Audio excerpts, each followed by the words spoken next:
अस्सलाम वालेकुम नाज़रीन। धुंद बड़ी है, ਇਹ लोग काम कर रहे हैं सर्दी ਦੇ ਵਿੱਚ मक्की ਦੀ ਕਾਸ਼ਤ है ਤੇ मक्की ਦੇ कारोबार कर रहे हैं। ये खेड़ियां निकाल रहे हैं, नाकू बना रहे हैं, उस तो बाद मक्की शुरू होएगी। ਇਹ लोग पट्ठे बनाने वास्ते आए हैं, कमाद दे पांद बनाने वास्ते। ये कितनियां खोता रेड़ियां खड़ियां ने, कम से कम 50 तो 25-30 तो उत्ते अं तोड़ लैन 50 तो ही हो सकती। इन्हों दिया सारे मौशी खड़े ने, खोता रेड़ियाँ, कट्टा रेड़ियाँ, डग्गा रेड़ियाँ, तो यह लोग सारे दूर से काम कर रहे हैं। हाँ जी, वो एक और आ रहा बेली, मगर इस तरह शाम की बड़ी दुनिया बहुत मखलूक इकट्ठी होएगी पांद बनाने वास्ते। ये तो बड़ा भाई केर दिसान है, जो बूढ़ा हो गया।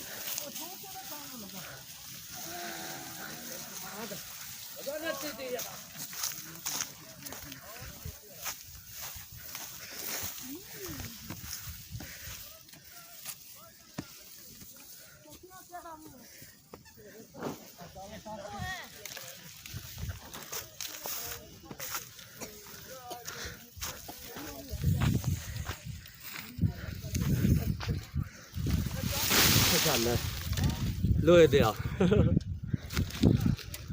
पांद बनावन आया हाँ जी, फिर बना के चले हैं घर नूं।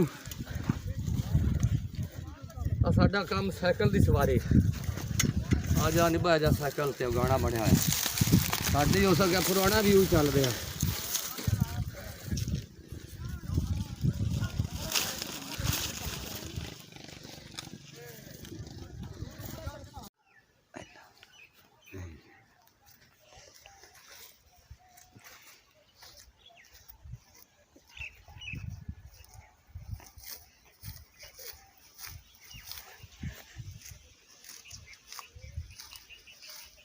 नाज़रीन असी पट्ठे वढ़ रहे हैं अपने माल वास्ते।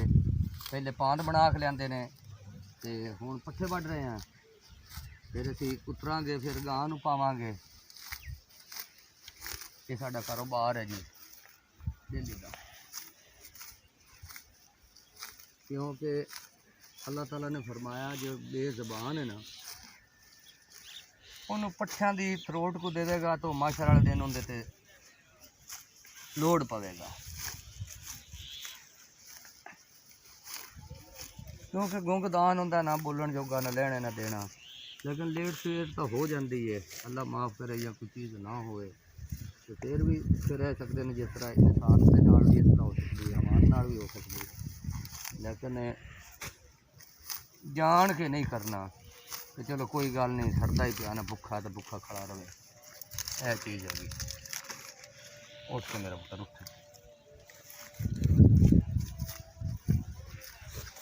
दान उठ के मेरा पुत्र है। अच्छा उठ के काम कर।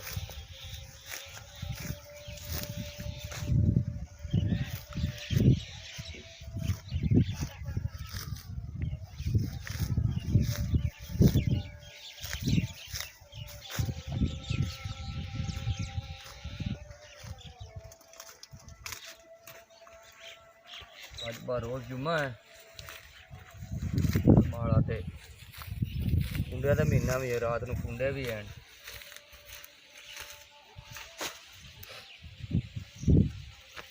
चल भाई चलिए पुत्र है।